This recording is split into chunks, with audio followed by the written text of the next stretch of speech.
सुनो, कुछ काम कर रही हो क्या? नहीं, कुछ खास नहीं। बताओ। तुम उस दिन कह रही थी कि वृंदावन तो श्री कृष्ण का घर है। इसका कोई प्रमाण है क्या? हाँ, है ना। गर्ग संहिता में सब कुछ विस्तार से लिखा है। अच्छा, क्या लिखा है गर्ग संहिता में? बताओ। बात उस समय की है जब श्री कृष्ण अपने ग्वाल बालों के साथ में महावन रहा करते थे और नित्य प्रति नए नए राक्षसों का संहार किया करते थे। हम्म।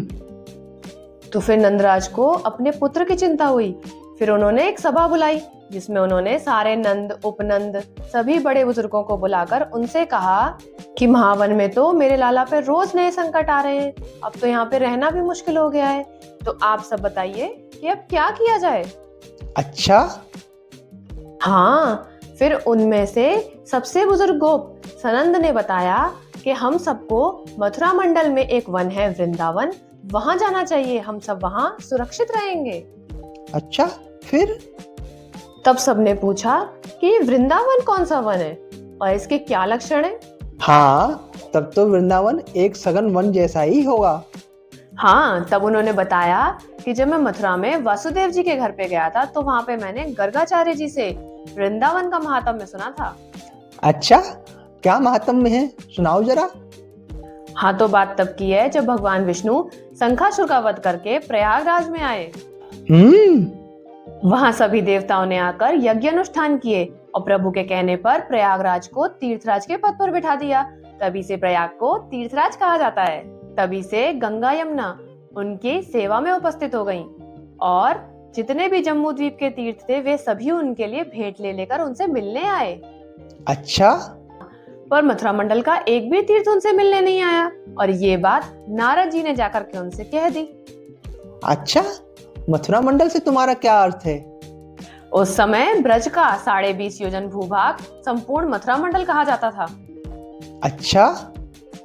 हाँ, फिर प्रयागराज क्रोध में आ गए और फिर वे उसी क्षण श्रीहरि के पास पहुंचे। वहां जाकर उन्होंने उन्हें प्रणाम किया और उनसे कहा, प्रभु सारे तीर्थ मुझसे मिलने आए और सभी मेरे लिए भेंट भी लेके आए, परंतु मथुरा मंडल का कोई भी तीर्थ मेरे पास नहीं आया। आपके कहने पर भी उन्होंने मुझे तीर्थराज नहीं माना है।